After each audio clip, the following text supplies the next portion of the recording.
Kabut turun perlahan di kaki gunung gede pagi itu, seperti tirai tipis yang sengaja ditarik untuk menutup sesuatu dari dunia luar.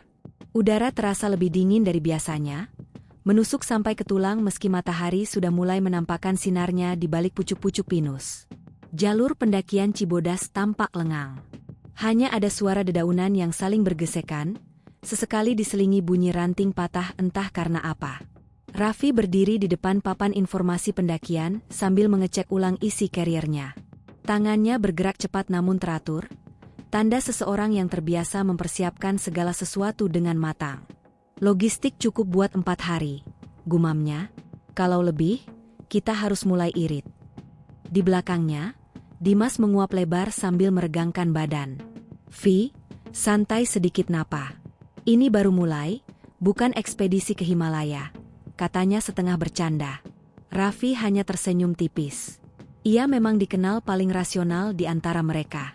Baginya, gunung bukan tempat untuk gegabah. Sementara itu, Lukman berdiri agak jauh dari keduanya.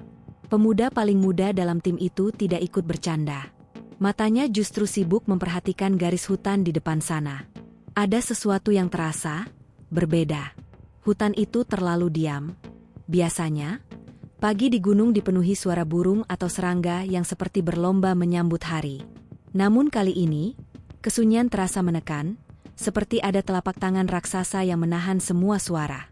"Kenapa, men?" tanya Raffi ketika menyadari Lukman tidak bergerak. Lukman ragu sejenak sebelum menjawab.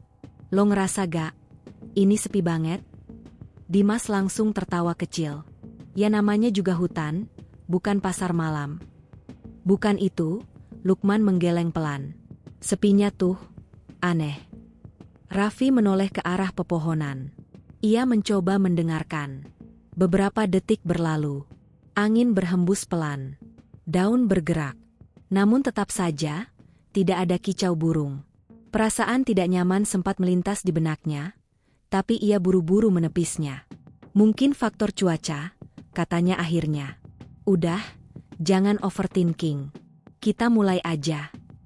Mereka bertiga berjalan menuju pos pendaftaran. Seorang pria tua dengan jaket hijau tua duduk di balik meja kayu. Rambutnya hampir seluruhnya putih. Kulitnya legam seperti sudah puluhan tahun bersahabat dengan matahari gunung. Pria itu memperhatikan mereka satu persatu sebelum berbicara. "Bertiga?" "Iya, Pak," jawab Raffi sopan. "Tujuan?" "Puncak. Rencana 3 hari 2 malam." Pria itu mengangguk pelan sambil mencatat sesuatu. Namun sebelum Raffi berbalik, pria itu kembali bersuara. "Saya titip satu pesan." Ketiganya menoleh bersamaan. Kalimat berikutnya diucapkan tanpa nada bercanda. "Kalau dengar ada yang manggil dari dalam hutan, jangan pernah dijawab." Hening. Dimas mengangkat alis. "Maksudnya, orang nyasar gitu, Pak?" Pria tua itu menatapnya lama. Tatapannya datar, sulit ditebak. "Belum tentu orang." Udara mendadak terasa lebih dingin. Dimas terkekeh kecil, berusaha mencairkan suasana. "Wah, mulai nih cerita-cerita begituan." Namun pria itu tidak ikut tertawa. "Gunung itu bukan cuma tempat kita numpang lewat," lanjutnya. "Ada yang lebih dulu tinggal di sana." Raffi mengangguk hormat. "Terima kasih, Pak. Kami hati-hati." Saat mereka berjalan menjauh, Lukman sempat menoleh ke belakang. Pria tua itu masih memperhatikan mereka. Tanpa senyum, tanpa ekspresi. Langkah pertama memasuki jalur terasa menyenangkan. Tanah masih padat, udara bersih, dan aroma pinus memenuhi paru-paru. Beberapa pendaki lain terlihat di kejauhan, tapi jumlahnya tidak banyak. Dimas berjalan paling santai. "Gue udah kangen bau hutan," katanya. "Bau lumpur, daun basah, lebih enak dari parfum mahal." Raffi terkekeh. Kalimat lo romantis juga ternyata. Namun Lukman masih lebih banyak diam. Beberapa kali ia merasa seperti ada mata yang mengikuti dari sela pepohonan. Setiap kali ia menoleh, tentu saja tidak ada siapa-siapa. Hanya batang pohon tinggi yang berdiri rapat. Semakin dalam mereka berjalan, jalur mulai menanjak. Nafas berubah lebih berat, tapi ritme langkah mereka tetap stabil. Sekitar 1 jam kemudian, Dimas berhenti mendadak. "Dengar gak?" "Apaan?" tanya Raffi. Dimas mengernyit. "Kayak suara sesuatu lari." Mereka bertiga terdiam. Beberapa detik berlalu. Lalu, krak, suara ranting patah terdengar jelas dari balik semak. Raffi menatap ke arah sumber suara. Mungkin lutung atau rusa. Masuk akal. Tapi entah kenapa, tidak ada suara lanjutan. Tidak ada gesekan daun. Tidak ada gerakan. Seolah apapun itu, ikut diam. "Udah, jalan lagi," kata Raffi akhirnya. Namun sejak saat itu, mereka berjalan sedikit lebih rapat. Menjelang siang, kabut mulai turun. Padahal matahari sedang tinggi. Kabut itu datang perlahan. Awalnya tipis, lalu semakin tebal hingga pepohonan di kejauhan tampak seperti bayangan. "Cepet banget kabutnya," gumam Raffi.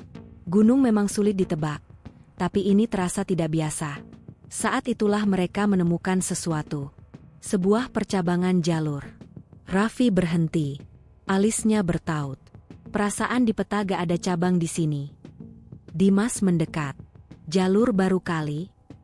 Tanah di jalur itu tampak cukup padat, seolah pernah dilewati. Namun anehnya, tidak ada jejak sepatu. Hanya permukaan tanah halus. Terlalu halus. "Ambil yang kiri aja," kata Dimas. Kelihatan lebih jelas. Lukman menatap jalur kanan. Entah kenapa, bulu kuduknya meremang. "Aku ngerasa, jangan yang itu." "Feeling doang," sahut Dimas ringan. Raffi membuka peta sekali lagi. Kompasnya bergetar kecil. Jarumnya bergerak, lalu berputar. Pelan. Tidak stabil. Raffi mengetuknya. Jarum itu kembali berputar. Untuk pertama kalinya, keraguan muncul di wajahnya. Namun ia tidak ingin membuat yang lain panik. "Kita tetap di jalur kiri. Kalau dalam setengah jam aneh, kita balik." Mereka sepakat. Tanpa sadar, keputusan kecil itu akan mengubah segalanya. Semakin jauh mereka berjalan, hutan terasa berbeda. Batang-batang pohon tampak lebih besar. Akar menjulur di mana-mana seperti ular yang membeku. Cahaya matahari sulit menembus kanopi. Lukman berjalan paling belakang. Lalu, ia mendengarnya. Langkah. Mengikuti. Persis di belakangnya. Ia berhenti. Suara itu ikut berhenti. Perlahan, ia menoleh. Tidak ada siapa-siapa. Jantungnya berdetak lebih cepat. "Vi," panggilnya pelan. "Iya? Kita benar cuma bertiga kan?" Dimas langsung menoleh. "Lah, nanya apaan sih lo?" Lukman memaksakan senyum. Gak apa-apa." Ia tidak berani menceritakan soal langkah itu. Mungkin hanya gema. Mungkin. Namun jauh di dalam hatinya, ia tahu, itu bukan langkah mereka. Sekitar pukul 4 sore, mereka menemukan area datar yang cocok untuk mendirikan tenda. "Kita berhenti di sini," kata Raffi. "Jangan terlalu maksa ngejar." Keputusan yang bijak. Gunung selalu lebih berbahaya saat gelap. Mereka bekerja cepat, membuka tenda, menyalakan kompor, dan merebus air. Saat senja turun, suhu langsung jatuh drastis. Kabut berubah menjadi lapisan putih yang menggantung rendah. Hutan terlihat asing. Api kecil menyala di depan tenda. Cahayanya menari di batang pohon. Lukman memeluk lututnya. "Vi. HM. Lo percaya gak? Kalau beberapa tempat tuh gak suka didatengin." Raffi menatap api. Ia bukan orang yang mudah percaya hal mistis. Tapi ia juga cukup lama naik gunung untuk tahu, ada hal yang tidak selalu bisa dijelaskan. "Kita jaga sikap aja," jawabnya. "Itu cukup." Malam semakin dalam. Lalu, dari kejauhan, terdengar suara. Sama, pelan. Seperti alunan, gamelan. Ting, ting, ting. Dimas mengangkat kepala. "Lo dengar?" Raffi membeku. Tidak mungkin ada pertunjukan musik di tengah hutan. Suara itu datang terbawa angin. Kadang jelas, kadang hilang. Lukman menatap gelap dengan wajah pucat. "Itu, dari mana?" Malam pertama di gunung selalu membawa sensasi berbeda, campuran antara lelah, puas, dan takjub. Namun bagi Raffi, Dimas, dan Lukman, malam itu terasa lebih berat. Udara dingin seperti merayap masuk ke sela pakaian, menyusup tanpa ampun hingga kulit terasa perih. Api unggun kecil yang mereka buat mulai mengecil, menyisakan bara merah yang berdenyut pelan. Namun bukan suhu yang membuat mereka sulit berbicara, melainkan suara itu, alunan gamelan yang samar. Kadang terdengar jelas seperti dimainkan tidak jauh dari sana, lalu menghilang begitu saja, seolah ditelan kabut. Ting, ting, ting, tidak ada irama utuh. Hanya nada-nada terpisah yang menggantung di udara. Dimas berusaha tertawa kecil, meski terdengar dipaksakan. Paling suara dari bawah ke bawah angin. Raffi menggeleng pelan. Angin gak mungkin bawa suara sejauh itu dengan jelas. Lukman tidak berkata apa-apa. Matanya terpaku ke arah hutan gelap. Aku pernah baca, bisiknya pelan, kata orang-orang, kalau dengar gamelan di gunung, biasanya itu bukan buat manusia. Dimas mendesah. Men, jangan mulai. Namun anehnya, tidak satupun dari mereka benar-benar merasa itu hal biasa. Raffi akhirnya berdiri. Kita istirahat aja. Besok jalan panjang. Mereka masuk ke tenda masing-masing. Raffi dan Dimas di satu tenda, Lukman di tenda sebelah. Resleting ditutup. Lampu dimatikan. Gelap langsung menelan segalanya. Awalnya hanya ada suara hutan malam, angin, daun bergesek, dan sesekali ranting jatuh. Lalu, hening. Terlalu hening. Raffi belum tertidur ketika ia menyadari sesuatu. Tidak ada suara serangga. Biasanya, malam di hutan penuh dengan dengungan kecil yang saling bersahutan. Sekarang, kosong. Seolah seluruh makhluk hidup memilih menjauh. Ia mencoba memejamkan mata. Beberapa menit berlalu. Lalu, kresek. Suara langkah di atas daun kering. Pelan. Mengitari tenda. Raffi membuka mata. Ia menahan napas. Mungkin pendaki lain? Namun langkah itu terlalu ringan, dan tidak terdengar seperti sepatu gunung. Lebih seperti telapak kaki kosong. Kresek. Berhenti tepat di samping kepalanya. Dimas masih terlelap, napasnya berat karena kelelahan. Raffi nyaris membuka resleting untuk memastikan. Namun pesan penjaga basecamp terlintas di kepalanya. Kalau dengar ada yang manggil, jangan dijawab. Langkah itu bertahan beberapa detik. Lalu menjauh. Perlahan. Hingga akhirnya lenyap. Raffi tidak tidur sampai dini hari. Teriakan Lukman membelah pagi. Vi. Dimas. Raffi langsung keluar tenda. Ada apa? Wajah Lukman pucat. Tangannya gemetar menunjuk tanah. Di sana, ada jejak kaki. Mengelilingi tenda mereka. Kecil. Tanpa bekas sepatu. Seperti kaki telanjang. Namun yang membuat dada Raffi mengencang adalah arah jejak itu. Jejak datang dari hutan, berputar mengitari tenda, lalu kembali ke hutan. Tidak ada jejak masuk ke tenda. Tidak ada jejak pendaki lain. Dimas mencoba berpikir logis. Mungkin pendaki iseng. Tengah malam, tanpa sepatu, balas Raffi. Tidak ada yang menjawab. Lukman berbisik hampir tak terdengar. Semalam, ada yang jalan di luar. Aku dengar. Raffi menatapnya cepat. Kok gak manggil? Aku gak berani. Keputusan diambil tanpa banyak diskusi. Mereka harus segera lanjut. Semakin cepat keluar dari area itu, semakin baik. Namun tanpa mereka sadari, mereka sudah melangkah terlalu dalam. Perjalanan pagi terasa lebih berat dari seharusnya. Kabut belum juga terangkat sepenuhnya. Sinar matahari hanya muncul sebagai bayangan pucat di balik langit putih. Beberapa kali Raffi mengecek kompas. Jarumnya masih bergerak tidak stabil. Ia mulai tidak menyukainya. Sekitar 1 jam berjalan, Lukman tiba-tiba berhenti. Vi. Raffi menoleh. Lihat deh. Di batang pohon besar, ada goresan panjang. Seperti bekas cakaran. Namun terlalu tinggi untuk hewan kecil. Dan terlalu dalam untuk sekadar gesekan. Dimas mendekat. Beruang? Di sini jarang, jawab Raffi. Lukman menyentuh bekas itu pelan, lalu menarik tangannya cepat. Masih lembab. Ketiganya saling pandang. Bekas itu baru, sangat baru. Tapi tidak ada suara apapun sejak tadi. Tidak ada tanda kehidupan. Hutan terasa menahan napas. Menjelang siang, mereka menemukan sebuah area terbuka kecil. Di tengahnya berdiri satu pohon raksasa. Akarnya menjulur ke segala arah. Beberapa bahkan muncul ke atas tanah, melengkung seperti tangan yang mencoba meraih sesuatu. Aneh ya bentuknya, kata Dimas. Lukman tidak menjawab. Ia merasa pernah melihat pohon ini. Tapi di mana? Raffi membuka botol minum. Tangannya berhenti di udara. Wajahnya berubah. Mas. Dimas mengerutkan kening. Kenapa? Raffi menunjuk sesuatu di tanah. Bekas api unggun. Hitam. Setengah tertutup tanah. Dimas menatap sekeliling.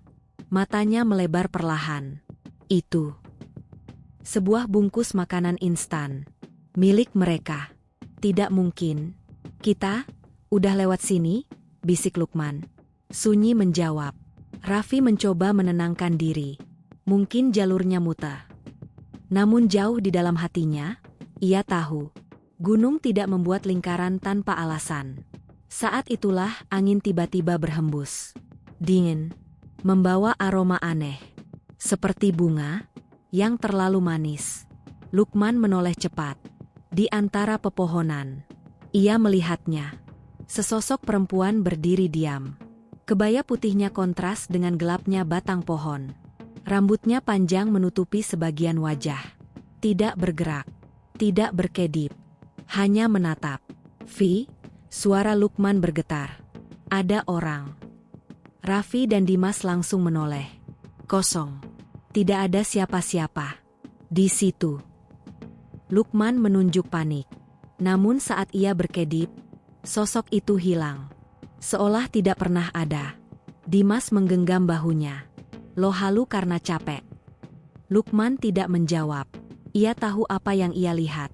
Dan yang paling membuatnya takut. Sosok itu tidak tampak seperti tersesat. Melainkan, seperti sedang menunggu.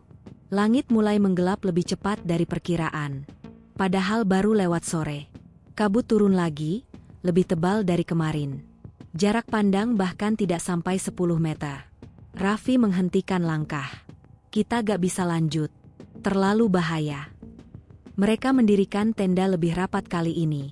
Tidak ada yang mengatakannya, tapi semuanya merasakan hal sama. Mereka tidak ingin terpisah. Saat malam datang, suhu jatuh drastis. Api kembali dinyalakan. Namun kali ini, tidak ada yang banyak bicara. Hingga, angin membawa suara. Pelan. Dekat. Seperti seseorang berbisik. Vi.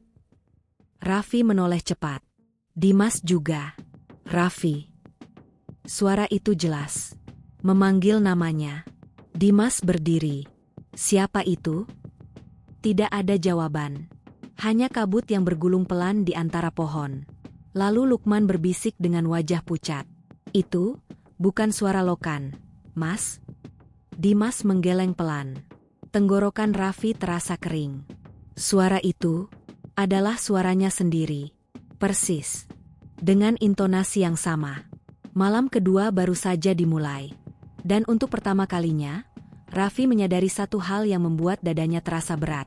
Mungkin mereka tidak benar-benar sendirian di gunung ini. Angin malam berhembus lebih tajam dibanding hari sebelumnya. Api unggun yang mereka nyalakan berkali-kali meredup, seolah udara di sekitar mereka terlalu lembab untuk membiarkan api hidup lama. Namun yang membuat Raffi, Dimas, dan Lukman tidak bergerak bukanlah dingin. Melainkan suara itu. Raffi. Nada suaranya rendah. Berbisik. Dan yang paling mengganggu, suara itu adalah tiruan sempurna milik Raffi sendiri. Tidak lebih berat. Tidak lebih ringan. Persis. Dimas meraih senter dan langsung menyorot ke arah datangnya suara. Hanya batang pohon. Kabut tipis bergulung di antaranya seperti asap. Siapa di sana? Teriak Dimas. Tidak ada jawaban. Hutan kembali sunyi. Terlalu sunyi. Lukman mendekat hingga hampir menempel pada Raffi. "Jangan dijawab," bisiknya gemetar. Pesan penjaga base camp kembali terngiang di kepala mereka bertiga. "Kalau dengar ada yang manggil dari dalam hutan, jangan pernah dijawab." Raffi menelan ludah. "Tadi, Dimas sudah menjawab." Beberapa detik berlalu. Tidak terjadi apa-apa. Namun justru itulah yang membuat suasana semakin menekan, seperti ketenangan sebelum sesuatu terjadi. "Kita masuk tenda sekarang," kata Raffi tegas. "Jangan ada yang keluar sampai pagi." Tidak ada yang membantah. Malam itu, mereka bahkan tidak mengganti pakaian atau berbincang seperti biasanya. Masing-masing buru-buru masuk ke dalam sleeping bag, berharap kelelahan bisa memaksa tubuh tertidur. Namun harapan itu terlalu optimis. Sekitar tengah malam, Lukman terbangun. Awalnya ia tidak tahu apa yang membuat matanya terbuka. Lalu ia sadar. Tenda bergerak pelan. Bukan karena angin, melainkan seperti ada yang menyentuhnya dari luar. Kain tenda di sisi kirinya sedikit tertekan ke dalam. Pelan. Seperti seseorang sedang menempelkan telapak tangan. Lukman membeku. Ia bahkan takut bernapas terlalu keras. Bayangan samar terlihat dari luar. Tidak jelas bentuknya, hanya area gelap yang menghalangi cahaya bulan. Tekanan itu berpindah. Dari samping, ke bagian depan tenda. Lalu berhenti tepat di depan resleting. Lukman hampir menjerit ketika suara gesekan terdengar. Sret. Seperti kuku yang diseret perlahan di atas kain. Air matanya mulai menggenang tanpa ia sadari. Dalam hati ia berulang-ulang berdoa, berharap apapun di luar sana pergi. Beberapa detik terasa seperti berjam-jam. Kemudian, tekanan itu hilang. Begitu saja. Namun bersamaan dengan itu, terdengar langkah menjauh. 1, 2, 3. Lalu senyap. Lukman tidak tidur lagi sampai fajar. Pagi datang tanpa kehangatan. Langit tertutup awan kelabu, membuat hutan tampak pucat dan tidak ramah. Raffi langsung tahu ada sesuatu yang salah begitu melihat wajah Lukman. "Kamu gak tidur?" Lukman menggeleng pelan. Dengan suara hampir berbisik, ia menceritakan semuanya. Tangan di tenda. Goresan. Langkah. Dimas mencoba tetap logis. Mungkin hewan. Namun saat mereka memeriksa bagian luar tenda, tidak ada jejak cakar. Tidak ada bekas kaki. Tanah di sekitar mereka utuh. Seolah tidak pernah ada apapun yang mendekat. Dimas berhenti bicara. Untuk pertama kalinya sejak pendakian dimulai, keraguan terlihat jelas di wajahnya. Raffi menarik napas panjang. "Kita lanjut sekarang. Jangan buang waktu." Tidak ada lagi keinginan menikmati perjalanan. Tujuan mereka berubah, keluar dari area ini secepat mungkin. Hutan hari itu terasa berbeda. Pepohonan semakin rapat. Batangnya tinggi menjulang seperti pilar raksasa. Cahaya sulit menembus, membuat waktu terasa tidak bergerak. Pagi tampak seperti sore yang tertunda. Beberapa kali Raffi menandai jalur dengan pita kecil, kebiasaan lamanya agar tidak berjalan melingkar. Setidaknya, ia ingin percaya mereka masih memegang kendali. Namun 1 jam kemudian, langkahnya melambat. Pita itu ada di depan mereka, terikat di pohon. Persis seperti yang ia pasang. Dimas menatapnya lama. "Kita muter lagi?" Mustahil rasanya. Mereka tidak merasa berbelok sebanyak itu. Lukman memeluk dirinya sendiri. "Gunung ini, kayak gak mau kita pergi." Tidak ada yang menertawakannya kali ini. Raffi membuka peta. Mengecek kompas. Jarum itu kembali berputar pelan. Tidak liar. Tapi cukup untuk membuat arah tak bisa dipercaya. Raffi menutup mata sebentar. Untuk pertama kalinya, rasa takut menyelinap masuk, bukan takut pada sesuatu yang terlihat, melainkan pada kenyataan bahwa logika mulai tidak berguna. Menjelang siang, mereka mendengar suara air. Gemercik kecil. Harapan langsung muncul. Sumber air berarti kesempatan mengisi ulang persediaan dan menenangkan diri. Mereka mempercepat langkah. Namun ketika sampai, suara itu berhenti. Tidak ada sungai, tidak ada mata air. Hanya tanah basah. Dimas mengerutkan kening. Barusan jelas banget. Raffi mengangguk pelan. Ia juga mendengarnya. Lukman menatap tanah itu lama. Kayak, sengaja bikin kita kesini.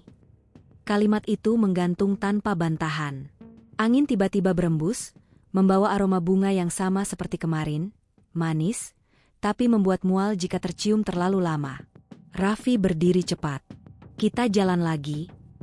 Semakin lama berhenti, semakin pikirannya dipenuhi hal-hal yang tak ingin ia percayai. Sore datang tanpa mereka sadari. Kabut turun lagi, lebih tebal, lebih dingin. Dunia terasa menyempit hanya beberapa meter di sekitar mereka. Lalu, Dimas berhenti mendadak. Dengar gak? Sama. Terdengar tawa. Pelan. Seperti anak kecil. Cekikikan pendek. Lukman langsung merinding. Itu, suara apa? Tawa itu terdengar lagi. Sekali. Lalu hilang. Raffi memutar senter ke segala arah. Kosong. Selalu kosong. Namun perasaan diawasi semakin nyata, berat, menempel di punggung. Aku gak suka ini, bisik Lukman. Tiba-tiba, dari balik kabut, tampak bayangan berlari cepat melintas di antara pohon. Terlalu tinggi untuk anak kecil. Terlalu cepat untuk manusia kelelahan. Dimas refleks mengejar 2 langkah. Weoi. Raffi langsung menarik tasnya. Jangan kejar. Mereka berdiri terpaku. Menunggu sesuatu muncul. Tidak ada. Hanya kabut, yang bergerak pelan seperti makhluk hidup. Malam ketiga terpaksa mereka jalani tanpa tahu pasti berada di mana. Api dinyalakan lebih besar kali ini, bukan hanya untuk hangat, tapi juga sebagai perlindungan psikologis. Cahaya berarti mereka masih bagian dari dunia manusia. Saat mereka duduk melingkar, Lukman tiba-tiba berkata pelan. Menurut kalian, kenapa dari kemarin gak ada pendaki lain? Pertanyaan sederhana. Namun menghantam keras. Raffi baru sadar. Sejak percabangan jalur itu, tidak satupun manusia mereka temui. Tidak suara, tidak jejak, tidak apa-apa. Gunung sebesar ini, mustahil kosong. Kecuali, mereka yang tidak berada di jalur manusia lagi. Api berderak kecil. Tiba-tiba, dari balik kegelapan. Ting! Nada gamelan itu kembali. Kali ini lebih jelas. Lebih dekat. Tidak terbawa angin. Seolah dimainkan, tidak jauh dari tempat mereka duduk. Dimas berdiri perlahan. Wajahnya pucat. Itu, dekat banget. Lukman berbisik nyaris tanpa suara. Kayaknya, kita lagi ditonton. Raffi menatap gelap di antara pepohonan. Perasaan itu datang lagi. Kuat. Menusuk. Seperti puluhan mata memperhatikan setiap gerakan mereka. Dan saat itulah ia menyadari sesuatu yang membuat dadanya terasa sesak. Sejak mereka melewati jalur bercabang itu, gunung ini tidak lagi terasa seperti tempat untuk didaki. Melainkan, tempat yang sedang menahan mereka. Malam ketiga terasa jauh lebih panjang dibanding 2 malam sebelumnya. Api unggun yang biasanya memberi sedikit rasa aman kini justru seperti titik kecil cahaya yang terjebak di tengah lautan gelap. Alunan gamelan itu masih terdengar. Tidak terus-menerus. Namun cukup sering untuk membuat mereka tidak bisa menganggapnya kebetulan. Ting, ting, ting. Nada tunggal yang menggantung lama di udara sebelum perlahan menghilang. Tidak ada irama lengkap. Tidak ada lagu. Hanya bunyi yang terasa seperti penanda, seolah sesuatu sedang memberitahu bahwa mereka tidak sendirian. Tidak ada yang berbicara selama beberapa menit. Bahkan Dimas, yang biasanya paling berani bersuara, kini hanya menatap api dengan rahang mengeras. Akhirnya Raffi memecah keheningan. Kita bikin jadwal jaga. Dimas langsung mengangguk. Iya, gantian aja. Gue duluan. Lukman menoleh cepat. Aku gak yakin bisa tidur. Kamu harus coba, kata Raffi lembut tapi tegas. Kalau kita semua capek, kita malah bikin keputusan buruk. Lukman masuk ke tenda dengan langkah ragu. Raffi menyusul beberapa menit kemudian, meninggalkan Dimas sendirian di depan api. Awalnya tidak terjadi apa-apa. Dimas duduk sambil memegang senter dan pisau lipat. Bukan karena ia benar-benar yakin itu bisa melawan apapun, tapi setidaknya memberi rasa siap. Api berderak kecil. Kabut bergerak pelan, kadang menebal lalu menipis seperti napas raksasa yang tak terlihat. Dimas mencoba menjaga pikirannya tetap logis. Mungkin ada kampung adat di sisi gunung lain. Mungkin suara itu terbawa kondisi atmosfer tertentu. Mungkin mereka hanya kelelahan. Namun logika mulai retak ketika ia menyadari sesuatu. Tidak ada angin sama sekali. Daun-daun diam. Cabang pohon tidak bergoyang. Tapi kabut bergerak. Pelan. Mengalir rendah di atas tanah. Seperti sesuatu yang sengaja merayap mendekat. Dimas menelan ludah. Lalu, kresek. Suara langkah. Jelas. Bukan imajinasi. Ia menyorotkan senter ke arah suara. Kosong. Namun langkah itu tidak berhenti. Justru terdengar di sisi lain sekarang. Mengitari. Persis seperti malam pertama. Dimas berdiri. Siapa? Suaranya lebih pelan dari yang ia harapkan. Tidak ada jawaban. Beberapa detik berlalu. Kemudian terdengar napas. Bukan napasnya. Bukan dari tenda. Napas berat, tepat di balik salah satu pohon besar. Dimas membeku. Sorot senternya sedikit bergetar ketika diarahkan ke batang pohon itu. Tidak ada apapun, namun perasaan diawasi begitu kuat sampai tengkuknya terasa dingin. Lalu, dari balik pohon, sesuatu bergerak. Cepat. Terlalu cepat untuk terlihat jelas. Bayangan gelap melintas ke belakang batang lain. Dimas mundur satu langkah. Untuk pertama kalinya sejak mendaki bersama Raffi, keberaniannya runtuh sedikit. Ia tidak mengejar, tidak memanggil. Ia hanya duduk kembali, lebih dekat ke api, dan menunggu waktu jaga berakhir dengan perasaan yang tidak bisa dijelaskan. Mas, bangunin kenapa gak dari tadi? Raffi keluar tenda sambil mengucek mata. Langit sudah mulai pucat. Dimas menatapnya dengan wajah lelah. Lo kelihatan tidur nyenyak. Ada apa? Dimas terdiam sejenak sebelum menjawab. Kayaknya, emang ada sesuatu di sini. Raffi tidak langsung bertanya. Cara Dimas mengatakannya sudah cukup. Tidak dramatis. Tidak bercanda. Serius. Pagi itu mereka berkemas lebih cepat dari biasanya. Tidak ada yang ingin berlama-lama di tempat tersebut. Namun saat Raffi mengangkat tasnya, ia melihat sesuatu di tanah dekat bekas api unggun. Beberapa helai rambut. Panjang. Hitam. Tidak mungkin milik mereka. Lukman merapat. Wajahnya langsung pucat. Itu? Dari mana? Tidak ada yang menjawab. Raffi menendangnya pelan dengan sepatu, menguburnya ke dalam tanah tanpa komentar. Jalan sekarang. Nada suaranya berubah. Lebih tegas. Lebih cepat. Seperti seseorang yang mulai sadar mereka berada dalam situasi yang tidak sepenuhnya bisa ia kendalikan. Perjalanan hari itu terasa seperti berjalan di dalam mimpi buruk yang lambat. Hutan semakin asing. Beberapa pohon tampak bengkok tidak wajar.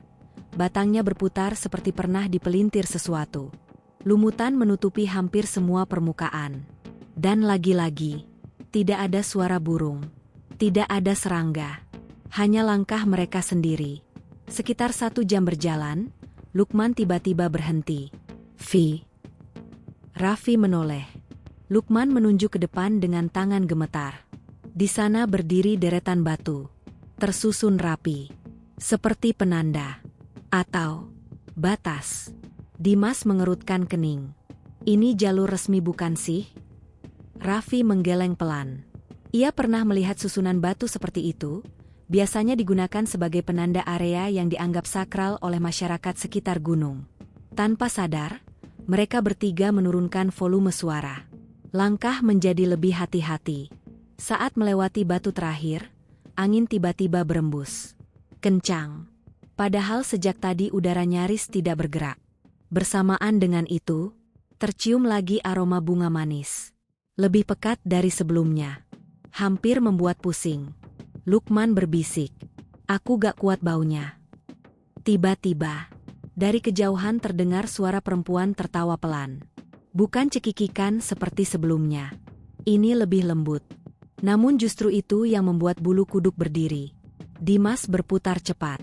"Siapa sih?" Tawa itu berhenti seketika. Digantikan keheningan mutlak. Raffi menarik napas panjang. Lalu, untuk pertama kalinya sejak perjalanan dimulai, ia berkata pelan, "Kita permisi." Dimas menoleh. "Lo serius?" Raffi tidak menjawabnya. Ia hanya menundukkan kepala sebentar. Gestur sederhana, tapi terasa penting. Lukman ikut melakukan hal yang sama. Beberapa detik kemudian, angin mereda. Aroma bunga memudar. Tidak ada lagi tawa. Mereka saling pandang. Tidak ada yang berani mengomentari. Namun dalam hati masing-masing, muncul pertanyaan yang sama. Apakah mereka barusan diizinkan lewat? Menjelang sore, kabut turun paling tebal yang pernah mereka lihat. Jarak pandang mungkin hanya 5 meter sekarang. Dunia berubah menjadi putih keabu-abuan. Raffi berhenti. "Kita gak boleh lanjut. Terlalu riskan." Mereka mendirikan tenda hampir berdempetan. Tidak ada protes. Rasa takut kini lebih kuat dari ego petualangan.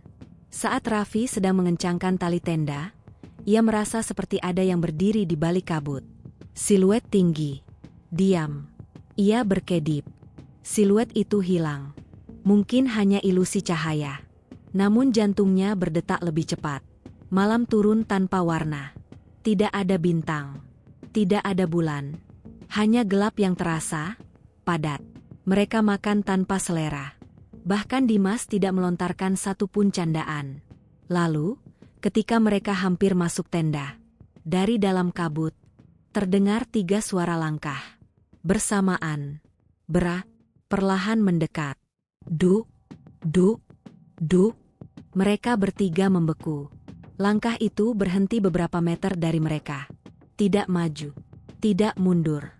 Hanya ada. Lukman mencengkeram lengan Raffi kuat-kuat. "Vi, itu bukan kita kan?" Raffi tidak menjawab. Ia menghitung dalam kepala. 1, 2, 3. Mereka bertiga. Tidak mungkin ada langkah keempat. Namun yang membuat darahnya terasa dingin adalah kesadaran yang muncul perlahan. Sejak memasuki jalur bercabang itu, mereka sering merasa diikuti. Sering mendengar langkah tambahan. Sering melihat bayangan sekilas. Dan sekarang, suara itu terdengar jelas. Seolah sesuatu akhirnya berhenti bersembunyi. Beberapa detik terasa seperti selamanya. Kemudian langkah itu mundur. Pelan. Menghilang ke dalam kabut. Tidak ada yang bergerak sampai suara itu benar-benar lenyap. Malam itu, sebelum masuk tenda, Raffi berbisik sangat pelan. Hampir tidak terdengar bahkan oleh Dimas dan Lukman. "Kita gak cuma tersesat." Ia menatap kegelapan hutan yang seperti menatap balik. "Kita kayaknya lagi dijaga supaya tetap di sini." Dan tanpa mereka sadari, sejak langkah pertama di jalur yang salah itu, pagi hari keempat datang tanpa cahaya hangat. Langit tampak pucat seperti kain kusam yang dibentangkan di atas hutan. Kabut belum benar-benar pergi, hanya menipis sedikit, cukup untuk memperlihatkan siluet pepohonan tinggi yang berdiri rapat seperti barisan penjaga. Raffi sudah bangun lebih dulu. Ia duduk di atas batang kayu tumbang sambil menatap kompas di tangannya. Jarumnya masih bergerak. Tidak liar. Namun tidak pernah benar-benar diam menunjuk satu arah. Itu lebih menakutkan. Karena berarti mereka tidak bisa mempercayainya. Dimas keluar tenda sambil menggosok tengkuknya. "Tidur lo?"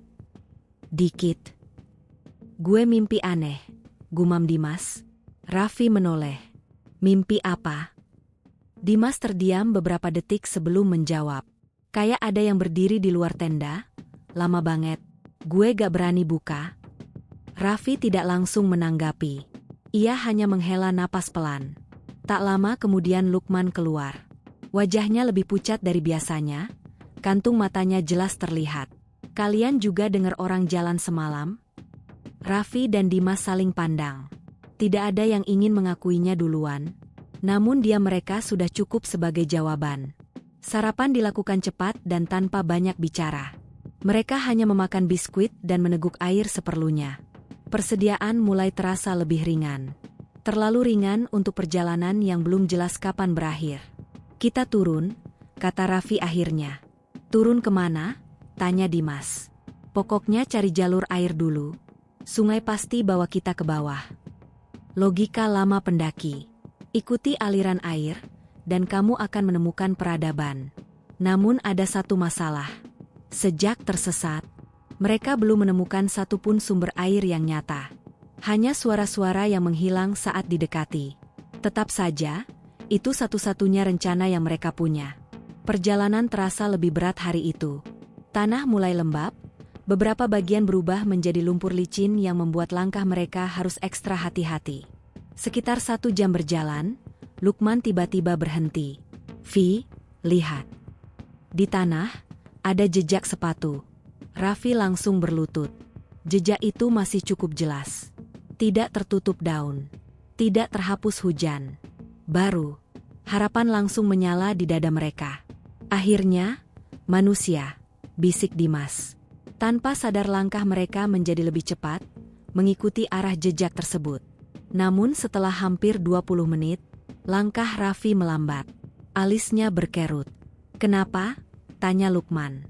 Raffi menunjuk ke tanah. Jejak itu berubah arah, berputar, melingkar. Dimas ikut memperhatikan. Perutnya terasa mengeras. Ini orang muter. Mereka mengikuti lingkaran itu beberapa meter. Lalu berhenti bersamaan. Karena jejak itu berakhir. Tepat di tempat mereka berdiri. Tidak ada jejak keluar. Tidak ada jejak kembali. Seolah pemiliknya menghilang begitu saja. Lukman mundur 1 langkah. Gak mungkin. Dimas mencoba berpikir cepat. Mungkin ketutup daun? Namun tanah di sekitar mereka bersih. Tidak ada bekas apapun. Raffi berdiri perlahan. Perasaan dingin merayap dari tengkuk ke punggungnya. "Kita lanjut. Jangan berhenti di sini." Tidak ada yang membantah. Tapi sejak saat itu, langkah mereka tidak lagi sama. Harapan yang tadi muncul kini berubah menjadi kegelisahan baru. Kalau itu jejak manusia, kemana orangnya pergi? Menjelang siang, suara gemercik air terdengar lagi. Kali ini lebih jelas. Tidak terputus-putus. Mereka hampir berlari. Dan akhirnya, sungai kecil itu benar-benar ada. Airnya jernih, mengalir di antara batu-batu gelap yang licin oleh lumut. Raffi langsung berlutut dan mencelupkan tangan. Dingin. Nyata. Untuk pertama kalinya dalam beberapa hari, mereka merasa beruntung. Mereka mengisi botol, membasuh wajah, bahkan tertawa kecil karena lega. Namun kelegaan itu tidak bertahan lama. Saat Raffi sedang menutup botolnya, ia menyadari sesuatu. Tidak ada suara lain. Biasanya sungai di hutan dipenuhi kehidupan. Burung datang minum, serangga berdengung, atau setidaknya suara dedaunan bergerak. Di sini, hanya air. Seolah area itu kosong dari makhluk hidup. "Cepat aja kita di sini," katanya pelan. Dimas mengangguk. Naluri mereka sama, tempat itu tidak nyaman untuk ditinggali lama. Saat hendak pergi, Lukman menoleh ke arah hulu sungai. Ia membeku. Di antara pepohonan, terlihat sosok perempuan itu lagi. Kebaya putih, rambut panjang, berdiri diam. Kali ini lebih jelas. Wajahnya pucat, terlalu pucat untuk manusia hidup. "Vi," suara Lukman hampir tidak keluar. Raffi dan Dimas menoleh cepat. Kosong. Ketika Lukman berkedip, sosok itu sudah tidak ada. "Kamu lihat dia lagi?" tanya Raffi pelan. Lukman hanya mengangguk. Tidak ada yang mengatakan Lukman berhalusinasi lagi. Karena jauh di dalam hati, mereka mulai percaya. Perjalanan setelah sungai justru semakin membingungkan. Alih-alih menemukan jalur turun, mereka malah masuk ke area hutan yang lebih gelap. Kabut datang dan pergi tanpa pola. Beberapa kali Raffi merasa arah mereka berubah sendiri.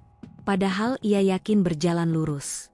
Lalu, tanpa peringatan, Dimas berhenti mendadak. "Vi."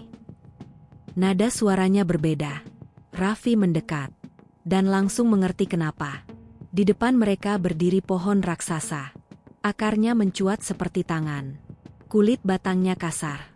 Dan di salah satu sisinya, terikat pita kecil. Pita milik Raffi. Mereka kembali lagi. Tidak mungkin. Raffi yakin 100% tadi berjalan ke arah berlawanan. Dimas mengusap wajahnya kasar. "Ini gak masuk akal." Lukman berbisik pelan. "Kita diputerin."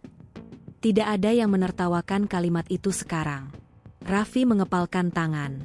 Untuk pertama kalinya, rasa panik benar-benar mencoba naik ke permukaan. Namun ia memaksanya turun. Ia pemimpin. Kalau ia runtuh, semuanya runtuh. Kita istirahat sebentar, katanya. Mereka duduk tanpa banyak bicara. Hutan terasa semakin rapat, menekan, seperti tembok hidup. Lalu, tolong. Suara itu muncul tiba-tiba, pelan, serak, seperti seseorang yang kehabisan tenaga. Ketiganya langsung berdiri. "Dengar gak?" bisik Dimas. "Tolong." Jelas, suara manusia. Datangnya dari balik pepohonan. Refleks, Dimas melangkah maju. Namun Raffi langsung menarik tasnya keras. "Jangan." Dimas menatapnya. "Itu orang minta tolong." Raffi menahan napas. Pesan penjaga base camp kembali terngiang. "Kalau dengar ada yang manggil, jangan pernah dijawab. Tolong." Kali ini terdengar lebih lemah. Menyayat. Lukman hampir menangis. "Vi, gimana kalau itu pendaki beneran?" Raffi menutup mata sebentar. Pergulatan terjadi di dalam dirinya. Naluri manusia ingin menolong. Naluri bertahan hidup berteriak agar menjauh. Lalu, suara itu berubah. Raffi.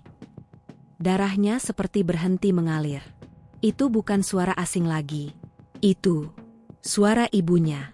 Persis. Tidak mungkin. Ibunya bahkan tidak tahu ia mendaki hari ini. Dimas mundur satu langkah. "Vi, itu manggil nama lo?" Raffi berbisik nyaris tanpa suara. "Itu bukan ibu gue."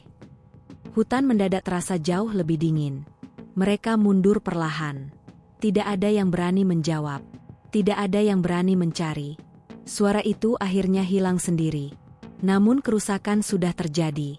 Sekarang mereka tahu. Sesuatu di gunung ini bukan hanya melihat mereka. Ia mendengar. Ia belajar. Dan ia bisa meniru.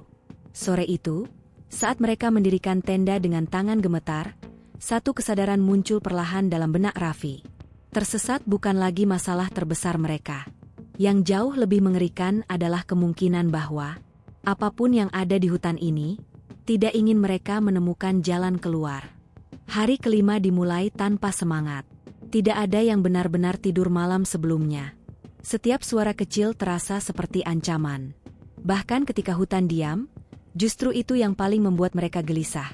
Karena mereka tidak tahu apakah kesunyian itu alami atau disengaja. Raffi bangun dengan kepala berat. Tenggorokannya kering meski ia tahu mereka masih punya air. Tubuhnya terasa lebih cepat lelah dibanding hari-hari awal. Ini bukan sekadar kelelahan fisik. Tekanan mental mulai menggerogoti. Dimas duduk sambil menatap kosong ke arah pepohonan. "Vi," katanya pelan, "menurut lo, kita udah berapa jauh muter?" Raffi tidak menjawab langsung. Ia tidak ingin berbohong. Namun ia juga tidak ingin mengatakan kemungkinan terburuk, bahwa mereka mungkin hampir tidak berpindah sama sekali. "Kita pasti nemu jalan," katanya akhirnya. Nada itu terdengar lebih seperti harapan daripada keyakinan. Lukman keluar tenda terakhir. Matanya merah. "Aku mimpi buruk lagi." Dimas menoleh. "Apa?"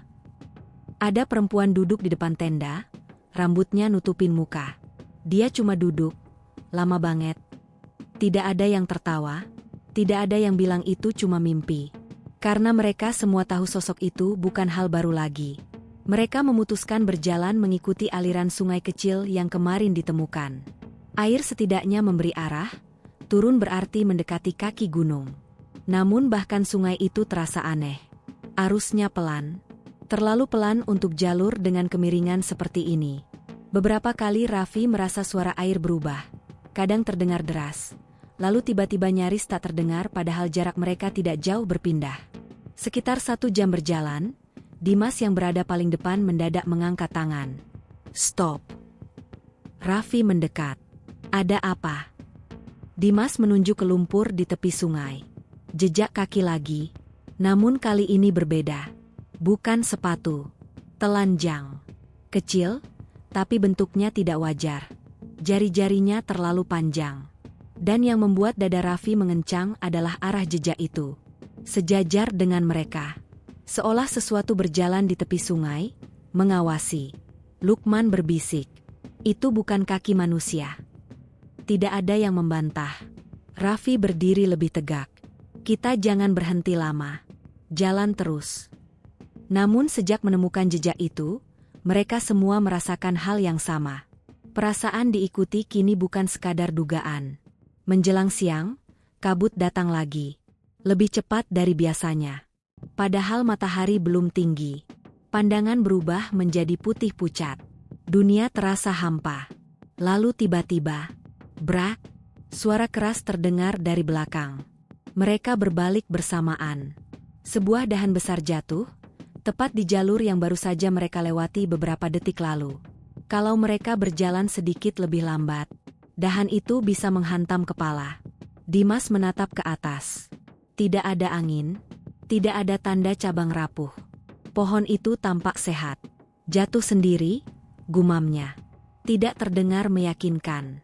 Lukman menelan ludah. Kayak dicegah. Raffi tidak menjawab, tapi pikirannya mengatakan hal serupa.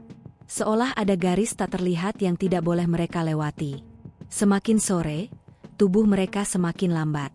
Energi terkuras bukan hanya oleh medan, tapi oleh rasa waspada yang tidak pernah bisa dilepas. Lalu hal kecil mulai berubah. Dimas yang biasanya paling cerewet, menjadi pendiam. Beberapa kali Raffi melihatnya menoleh ke belakang. Terlalu sering. Ada apa? Tanya Raffi. Dimas ragu sebelum menjawab. Gue dari tadi dengar langkah tambahan. Raffi berhenti. Langkah mereka bertiga otomatis ikut berhenti. Sun.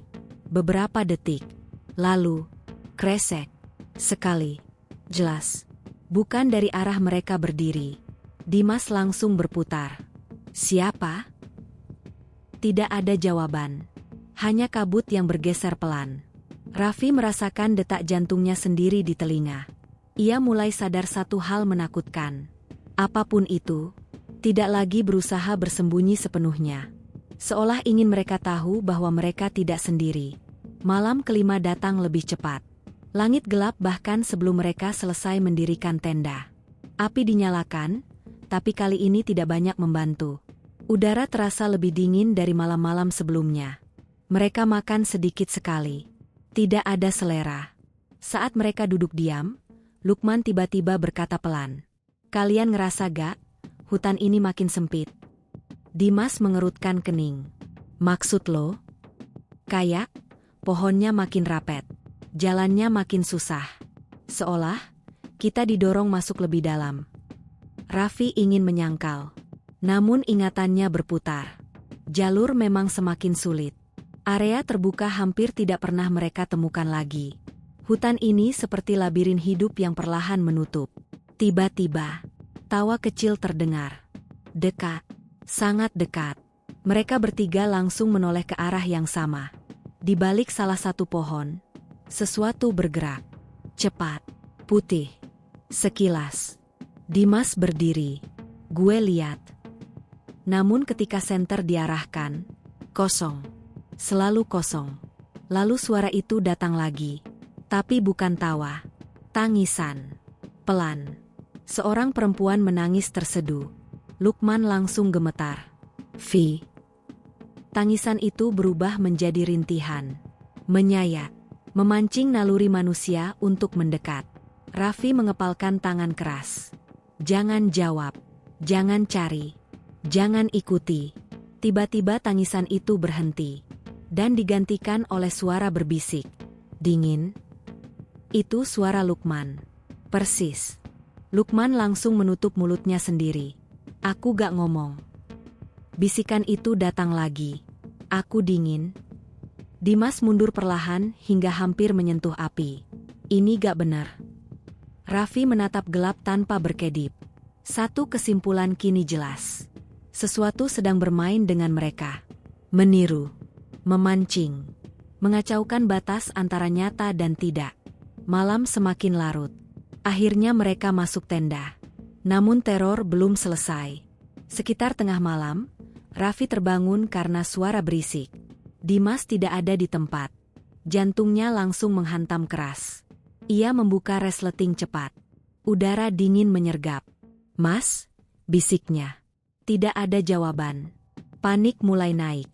Namun beberapa meter dari tenda, ia melihat Dimas berdiri membelakangi.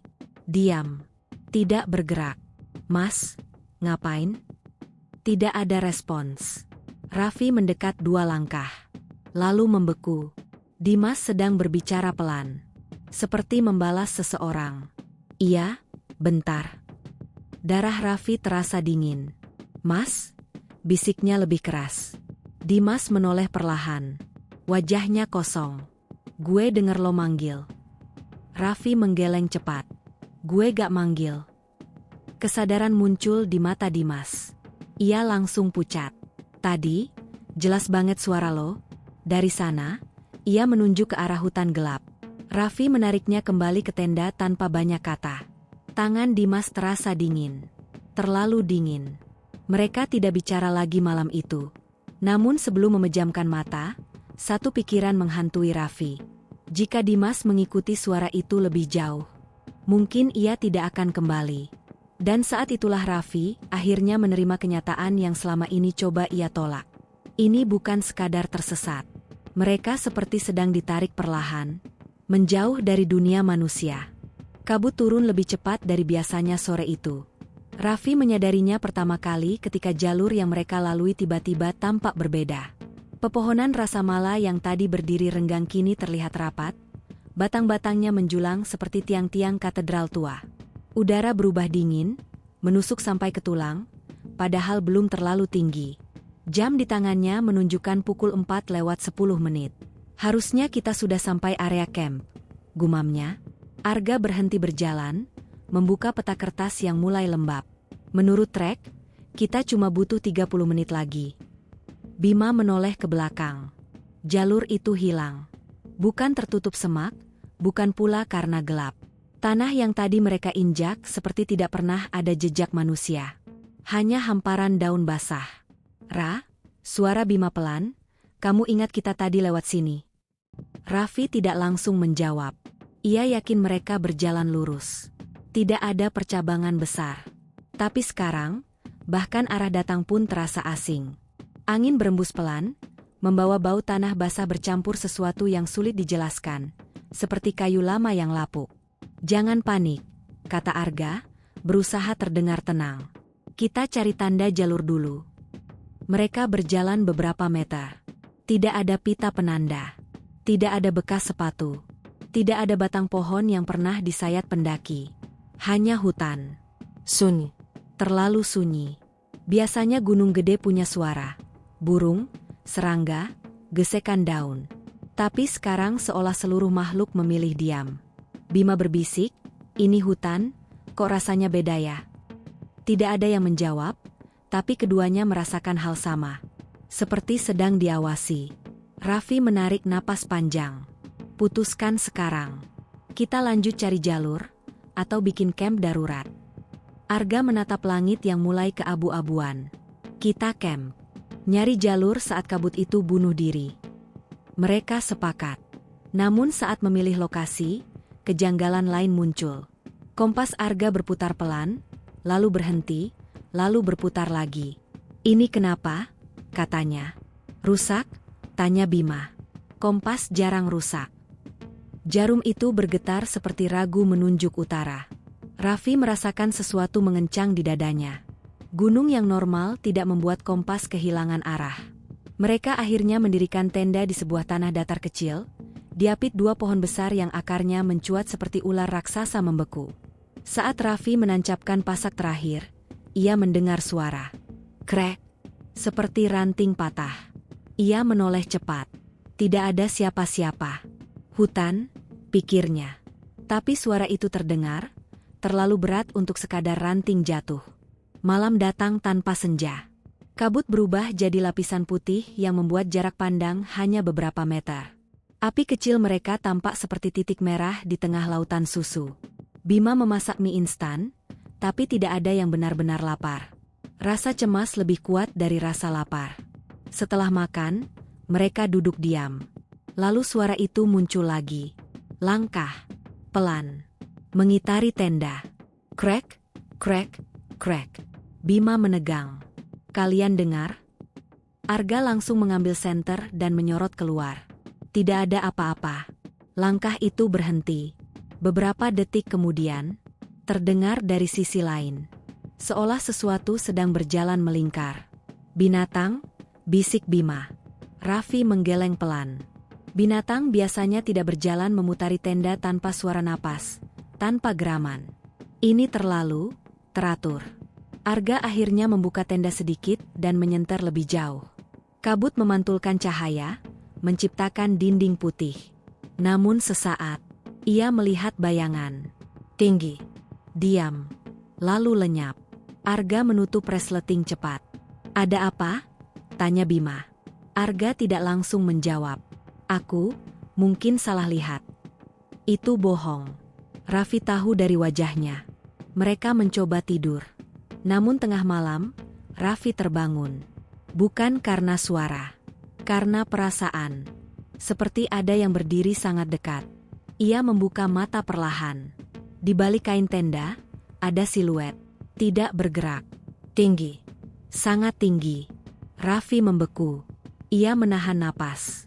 Beberapa detik, siluet itu perlahan bergeser, lalu hilang ke dalam kabut. Pagi datang, tapi tidak membawa kelegaan. Kabut masih tebal.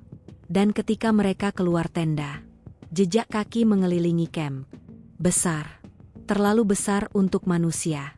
Tidak menyerupai telapak hewan manapun yang mereka kenal. Bima berbisik gemetar, "Ini, apa?" Tak ada yang bisa menjawab. Raffi akhirnya berkata pelan, "Kita harus turun." Namun saat mereka mulai berjalan, hutan terasa berubah lagi. Pohon yang mereka tandai semalam tidak ada. Batu besar yang mereka lewati, hilang. Seolah gunung itu memindahkan dirinya sendiri. 1 jam berjalan. Tidak menemukan jalur. 2 jam. Masih hutan yang sama. Ini nggak mungkin, kata Arga. Kita jalan lurus. Raffi berhenti, menunjuk sesuatu di tanah. Pasak tenda. Mereka kembali ke tempat semalam. Bima hampir menangis. Kita muter. Tidak. Mereka yakin tidak berputar. Gunung itu yang menutup jalan. Hari ketiga dimulai dengan keputusan sulit. Ransum harus dihemat. Air harus dijaga. Energi tidak boleh terbuang. Namun yang paling berat bukan itu, melainkan rasa bahwa mereka tidak sendirian. Siang itu, saat Raffi mengambil air di aliran kecil, ia mendengar suara perempuan. Tertawa. Pelan. Jauh. Ia menoleh cepat. Tidak ada siapapun. Arga, panggilnya. Kamu dengar? Arga menggeleng. Tapi wajahnya pucat.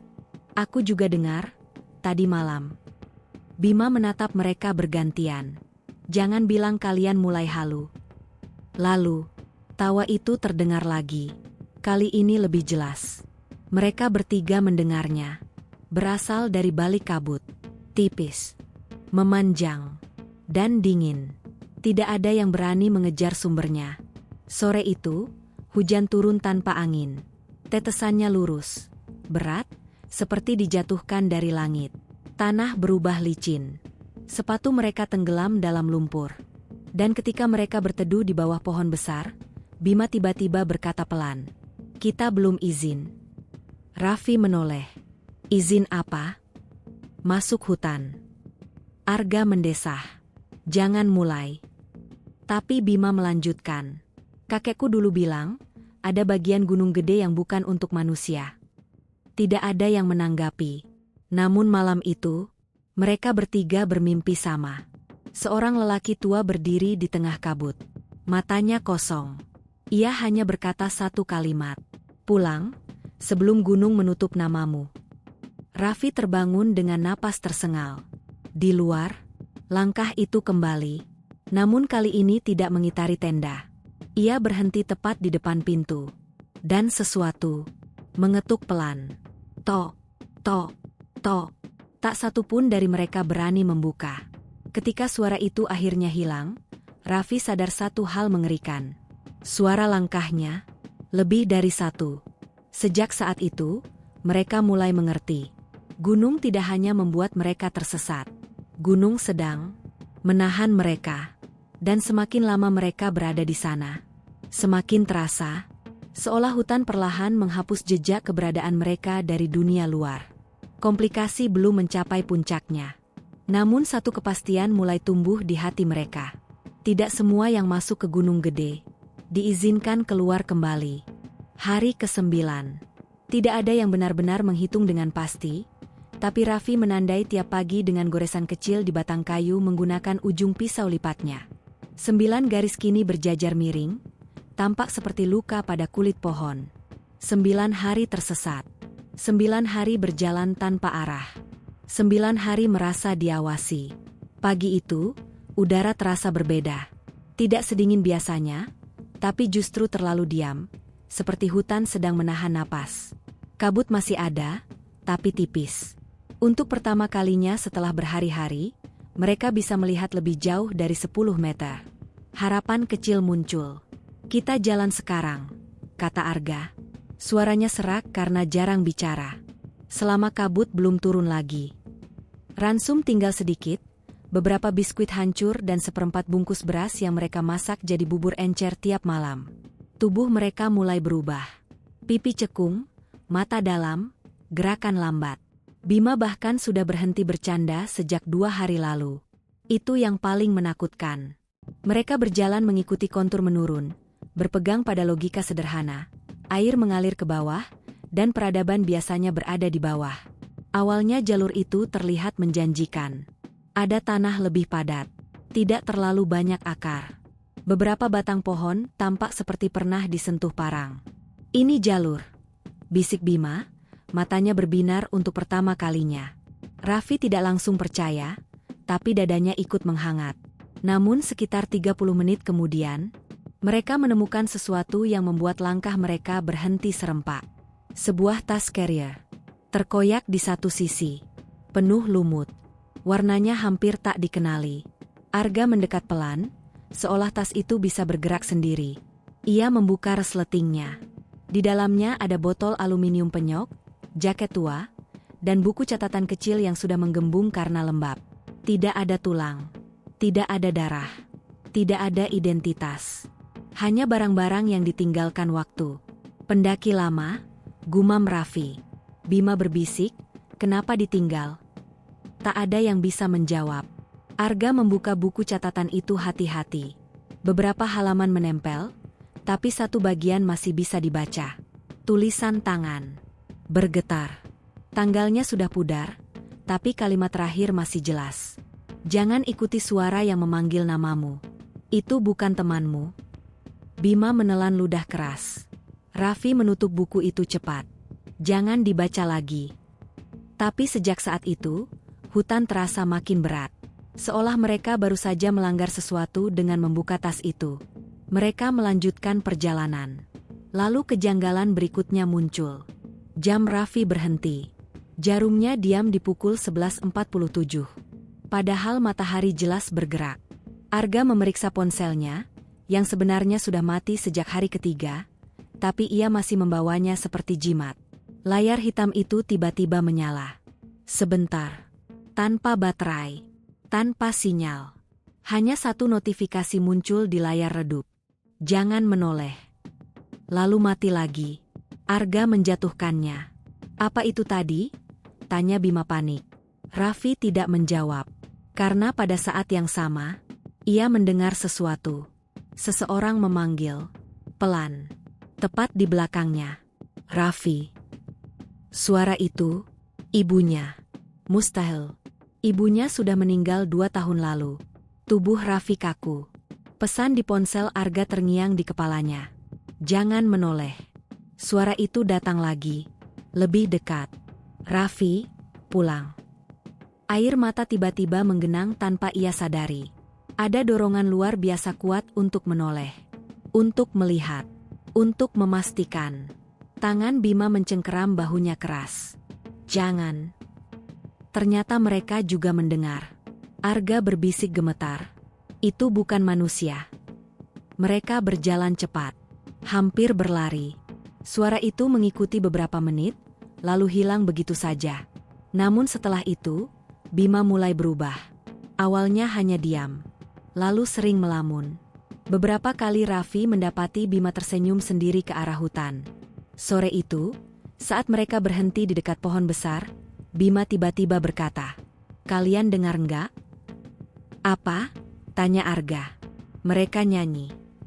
Tidak ada apa-apa selain angin tipis. Malam datang lebih gelap dari biasanya. Api unggun sulit menyala karena kayu terlalu basah. Saat akhirnya api kecil itu hidup, bayangan mereka menari-nari di batang pohon.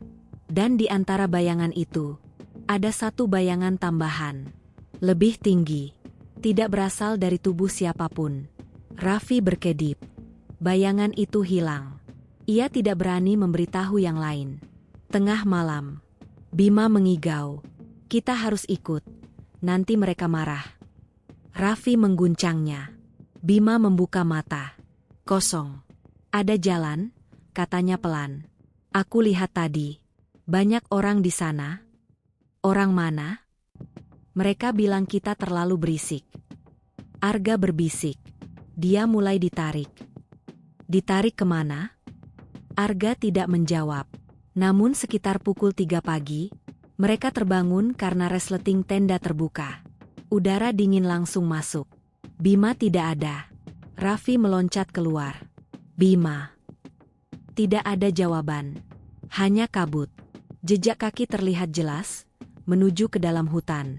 Tanpa berpikir panjang, mereka mengejar. Jejak itu berhenti di sebuah area terbuka kecil. Dan di sana, Bima berdiri, menghadap sebuah pohon tua yang batangnya hitam seperti terbakar. Ia tidak bergerak, tidak menjawab panggilan. Raffi mendekat perlahan. "Bim." Ketika Bima menoleh, matanya penuh air mata. "Aku dengar mereka," bisiknya. "Mereka bilang aku boleh pulang, kalau kalian tinggal." Darah Raffi terasa membeku. Arga menarik Bima menjauh paksa. Saat itulah mereka melihat sesuatu di batang pohon. Goresan. Banyak sekali. Seperti tulisan, tapi bukan huruf yang mereka kenal. Dan di tengahnya, ada 3 garis vertikal baru. Persis jumlah mereka. Angin tiba-tiba berembus kencang. Untuk pertama kalinya sejak tersesat. Hutan mengeluarkan suara. Daun bergesekan keras. Batang berderak. Seolah seluruh gunung bangun bersamaan. Lalu terdengar langkah. Bukan 1, bukan 2, puluhan. Mengitari mereka. Kabut bergerak cepat, membentuk sosok-sosok samar. Tinggi, kurus, terlalu banyak. "Lari!" teriak Arga. Mereka berlari tanpa arah. Ranting mencambuk wajah. Tanah licin membuat mereka jatuh bangun. Namun suara langkah itu tetap mengikuti. Tidak pernah terlalu dekat, tapi juga tidak pernah jauh. Seperti menggiring. Setelah entah berapa lama, mereka berhenti di tepi jurang kecil. Napas mereka hampir habis. Langkah-langkah itu berhenti. Sunyi. Lalu dari balik kabut, muncul satu sosok. Lelaki tua. Pakaian lusuh. Kulit pucat keabu-abuan. Matanya hitam seluruhnya. Raffi mengenalinya. Sosok dari mimpi mereka. Ia menunjuk tanah di depan mereka. Suara parau keluar dari mulutnya. "Gunung sudah menyebut nama kalian." Arga bergetar. "Kami cuma ingin pulang." Lelaki itu tersenyum tipis. "Satu harus tinggal, agar 2 bisa pergi." Bima menangis keras. "Bohong. Ini nggak nyata." Dalam sekejap, sosok itu lenyap. Kabut runtuh. Hutan kembali diam. Namun sesuatu telah berubah di dalam diri mereka. Harapan mulai retak. Untuk pertama kalinya, mereka mempertimbangkan kemungkinan paling mengerikan. Bahwa mungkin, tidak semua dari mereka akan keluar hidup-hidup. Raffi menatap 2 sahabatnya. Tubuh kurus. Wajah kotor. Mata penuh ketakutan. Gunung itu tidak hanya menguji fisik. Ia sedang mengikis kewarasan. Dan jauh di dalam hatinya, Raffi mulai merasa, hari ke-13 belum datang. Tapi gunung sudah mulai memilih. Siapa yang akan menjadi bagian darinya selamanya? Hari ke-13. Tidak ada lagi goresan di batang kayu. Raffi berhenti menghitung sejak kemarin. Ketika ia sadar sesuatu yang mengerikan, waktu tidak lagi terasa berjalan normal. Siang seperti hanya sebentar, malam terasa terlalu panjang. Bahkan rasa lapar pun berubah. Kadang hilang sama sekali, lalu datang tiba-tiba seperti pisau memutar di perut. Yang tersisa hanya satu dorongan primitif. Bertahan hidup. Kabut pagi itu tidak setebal biasanya, tapi justru itulah yang membuat hutan tampak asing. Cahaya matahari tembus dalam garis-garis pucat, membuat pepohonan terlihat seperti bayangan dunia lain. Tidak ada yang bicara saat mereka berjalan. Bima kini selalu di tengah, seolah Raffi dan Arga tanpa sadar mengapitnya agar ia tidak pergi lagi. Sejak kejadian di pohon hitam 2 malam lalu, kondisi Bima semakin rapuh. Ia sering mendengar sesuatu yang tidak mereka dengar. Kadang ia berhenti mendadak. Kadang menoleh ke belakang sambil tersenyum tipis. Kadang berbisik, menjawab suara yang tidak ada. Namun pagi itu, Arga menemukan sesuatu. Tanah terbuka. Lebih lebar dari jalur manapun yang mereka lihat selama tersesat. Tidak banyak akar. Tidak terlalu lembab. Dan di satu sisi, ada bekas pijakan sepatu. Masih cukup jelas. Baru, Raffi berlutut, menyentuh jejak itu dengan tangan gemetar. Ini manusia. Harapan menyala begitu cepat sampai terasa menyakitkan. Kita hampir keluar, bisik Bima. Untuk pertama kalinya dalam berhari-hari, mereka berjalan lebih cepat. Nafas memburu, tapi tidak ada yang peduli. Bahkan rasa lelah seperti tertinggal di belakang. Namun sekitar 20 menit kemudian, jalur itu berakhir. Buntu. Hanya dinding semak dan batang tumbang. Arga menggeleng pelan. Nggak mungkin. Ia berputar, mencoba mencari arah lain. Lalu Raffi melihatnya. Jejak itu masih ada. Tapi sekarang arahnya kembali ke tempat mereka tadi. Melingkar. Bima mulai tertawa kecil. Awalnya pelan. Lalu semakin keras. Gunung ini main sama kita. Bima, berhenti, kata Raffi tegas. Tapi Bima justru menatap ke dalam hutan. Mereka bilang kita nggak akan nemu jalan kalau masih bertiga. Kalimat itu menggantung di udara. Arga menatapnya tajam. Siapa mereka? Bima tersenyum. Yang tinggal di sini. Angin tiba-tiba berhenti.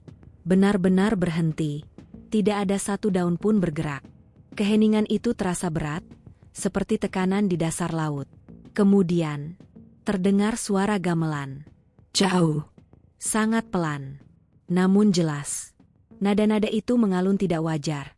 Terlalu lambat, terlalu kosong, seperti dimainkan oleh tangan yang sudah lama mati. Raffi merasakan bulu kuduknya berdiri. Kita pergi sekarang, katanya cepat. Namun Bima tidak bergerak. Matanya terpaku ke depan.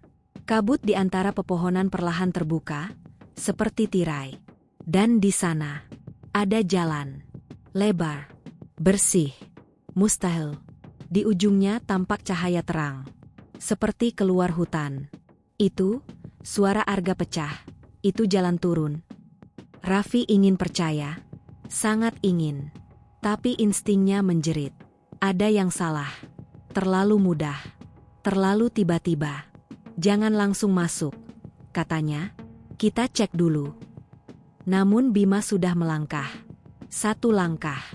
Lalu 1 lagi. Bima, teriak Raffi. Bima menoleh. Wajahnya tenang sekali. Mereka nunggu. Saat itu tanah bergetar halus. Bukan gempa. Lebih seperti sesuatu besar bergerak di bawah permukaan. Gamelan berhenti mendadak. Digantikan suara napas panjang, bukan dari satu makhluk, tapi seperti seluruh hutan bernapas bersamaan.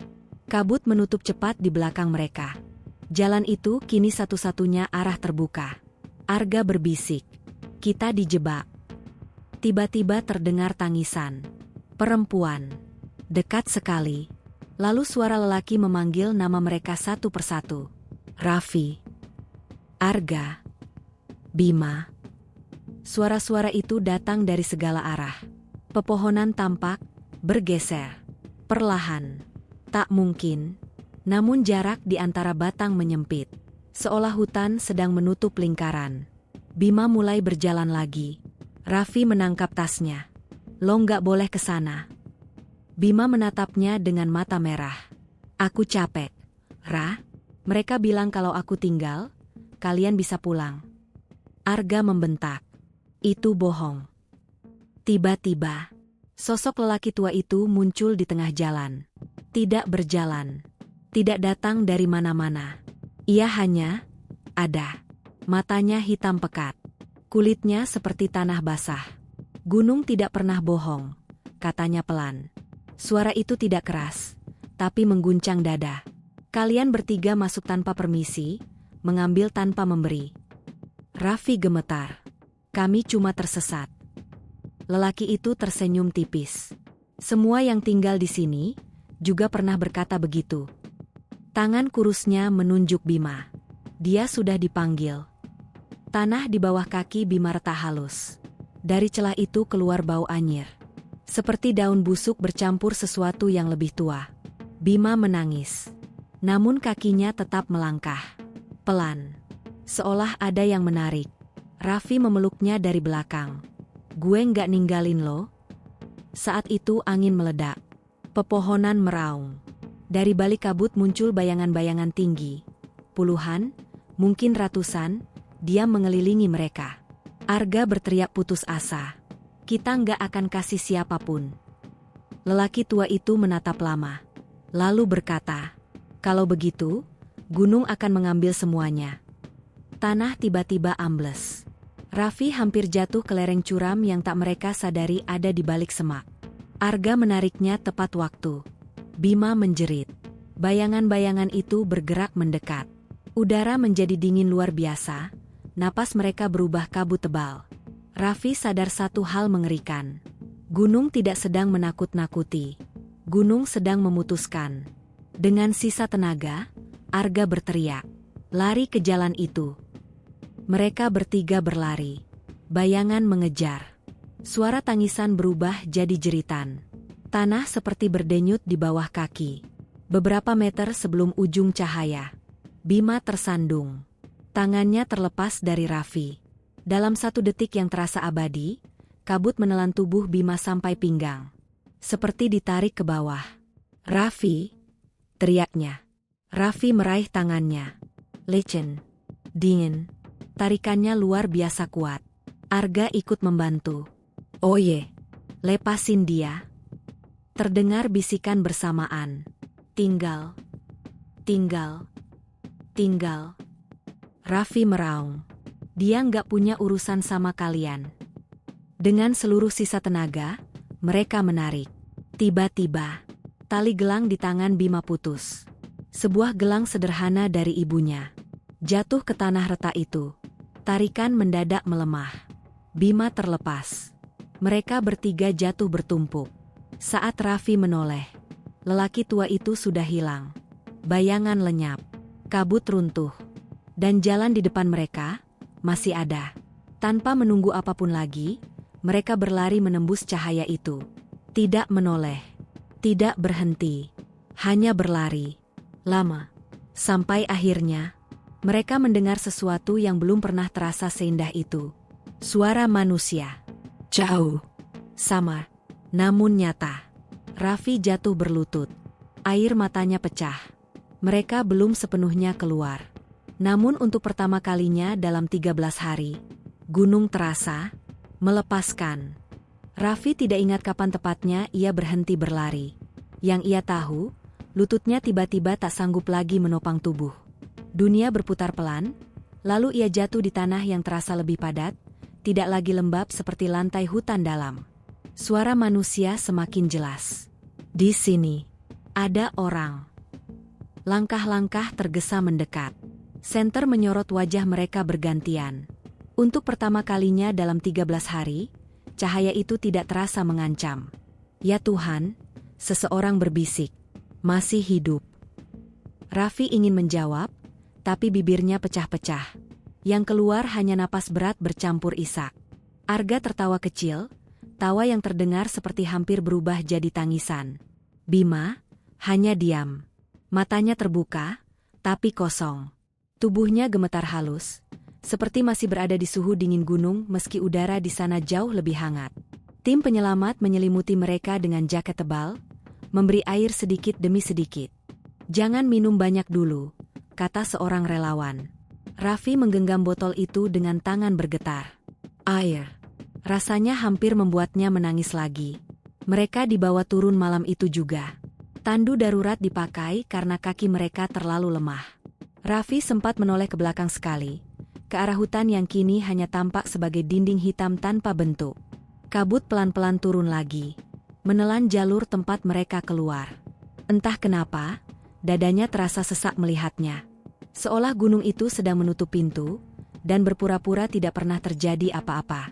Saat mereka tiba di pos, beberapa pendaki lain terdiam melihat kondisi mereka. 13 hari hilang bukan waktu yang sebentar. Berita pencarian ternyata sudah menyebar kemana-mana. Petugas medis segera memeriksa mereka. Dehidrasi, hipotermia ringan, kekurangan kalori parah. Namun secara ajaib, tidak ada luka serius. "Kalian beruntung," kata dokter. Raffi tidak merasa itu keberuntungan. Ia merasa dipulangkan, bukan lolos. Dipulangkan. Itu berbeda. 2 hari kemudian, mereka sudah berada di rumah sakit kecil di kaki gunung. Infus terpasang. Tubuh mulai hangat. Warna wajah perlahan kembali. Namun ada sesuatu yang tidak ikut pulih. Ketentraman.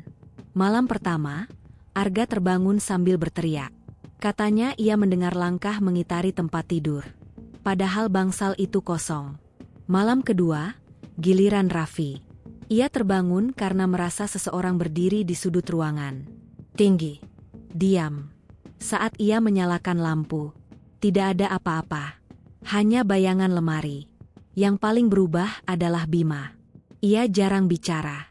Jika ditanya, ia hanya menjawab seperlunya. Kadang menatap jendela lama sekali, seolah ada sesuatu di luar yang hanya bisa ia lihat sendiri. Suatu sore, Raffi akhirnya bertanya pelan. "Lo dengar mereka lagi?" Bima tidak langsung menjawab. Beberapa detik berlalu sebelum ia berkata, "Enggak, tapi kadang aku masih ngerasa, mereka tahu aku pulang." Kalimat itu membuat udara di ruangan terasa lebih dingin. Seminggu setelah kejadian, mereka sepakat bertemu lagi. Bukan di gunung. Bahkan bukan di tempat sepi. Mereka memilih warung kopi kecil di pinggir jalan yang ramai, dipenuhi suara motor dan obrolan orang. Mereka butuh keramaian. Butuh bukti dunia normal masih ada. Arga terlihat lebih kurus, tapi senyumnya kembali sedikit. "Orang rumah nyuruh gue berhenti naik gunung," katanya. Raffi terkekeh pelan. "Lo bakal nurut?" Arga terdiam. Lalu menjawab jujur, "Untuk sekarang, iya." Mereka menoleh ke Bima. Ia memutar gelang baru di pergelangan tangannya, pengganti yang hilang di hutan. "Ibu bikinin lagi," katanya pelan. Tidak ada yang berani menyebut gelang lama itu. Gelang yang jatuh, tepat sebelum tarikan dari tanah melemah. Hening sejenak. Lalu Raffi berkata, "Kalian sadar nggak? Gunung itu kayak milih." Arga mengangguk pelan. "Aku pikir juga gitu." Bima menatap meja. "Mungkin kita masih diizinin pulang, karena kita nggak ninggalin siapa-siapa." Kalimat itu sederhana, namun berat. Mereka semua tahu, jika saat itu salah satu melepaskan tangan Bima, cerita mereka mungkin berhenti di sana. Beberapa bulan berlalu. Luka fisik sembuh. Berat badan kembali. Tawa mulai terdengar lagi. Namun Gunung Gede tidak benar-benar pergi dari hidup mereka. Kadang Raffi masih bermimpi berjalan di antara kabut. Kadang Arga mendadak merinding jika mendengar gamelan dari kejauhan. Dan Bima, ia tidak pernah lagi mau menginjak hutan. Suatu malam, Raffi membuka tas carrier yang belum disentuh sejak kejadian. Di dalamnya masih ada barang-barang lama. Kompor kecil, pisau lipat, dan sesuatu yang ia tidak ingat pernah mengambilnya. Sebuah daun kering. Lebarnya hampir sebesar telapak tangan. Warnanya kehitaman. Rapuh, tapi tidak hancur. Ia yakin itu bukan dari jalur awal mereka. Perlahan, Raffi membalik daun itu. Ada goresan tipis di permukaannya. 3 garis vertikal. Napasnya tertahan. Ia langsung menutup tas itu kembali. Tidak pernah membukanya lagi. Setahun kemudian, mereka bertiga kembali ke kaki Gunung Gede. Bukan untuk mendaki. Hanya untuk berdiri dan melihat. Gunung itu tampak sama seperti dulu. Megah, hijau, tenang. Seolah tidak pernah menyesatkan siapapun. Pendaki lain tertawa di base camp. Beberapa berfoto. Beberapa sibuk mengecek logistik. Dunia berjalan normal. Seorang bapak tua penjaga warung menatap mereka lama, lalu bertanya, "Kalian pernah naik bareng sebelumnya?" Raffi mengangguk. Tersesat, 13 hari. Mata bapak itu menyipit pelan. Kemudian ia berkata sesuatu yang membuat jantung Raffi berdegup lebih lambat. "Kalau gunung sudah mengizinkan kalian pulang, berarti ada yang menjaga kalian." Arga bertanya, "Menjaga atau menandai?" Bapak itu tersenyum samar. "Kadang dua-duanya sama." Angin gunung berembus pelan, membawa bau tanah dan daun. Aneh, kali ini baunya tidak menakutkan, namun juga tidak sepenuhnya menenangkan. Sebelum pergi, Bima menatap puncak yang tertutup awan, lalu berbisik sangat pelan, "Kami sudah pulang." Angin tiba-tiba berembus sedikit lebih kencang. Daun-daun berdesir. Sesaat, hanya sesaat, Raffi merasa mendengar sesuatu di antara suara itu. Bisikan jauh, tak jelas. Mungkin hanya perasaannya. Mungkin hanya kenangan. Atau mungkin, gunung memang selalu mendengar mereka yang pernah berjalan terlalu jauh ke dalamnya. Mereka bertiga lalu berbalik. Melangkah menjauh. Tanpa menoleh lagi. Namun jauh di dalam hati, masing-masing memahami satu hal yang sama. Tidak semua orang yang tersesat di gunung akan kembali. Dan bagi mereka yang dipulangkan, sebagian kecil dari diri mereka mungkin akan selalu tertinggal di sana. Berjalan pelan di antara kabut. Menjadi rahasia yang tak pernah sepenuhnya bisa dijelaskan.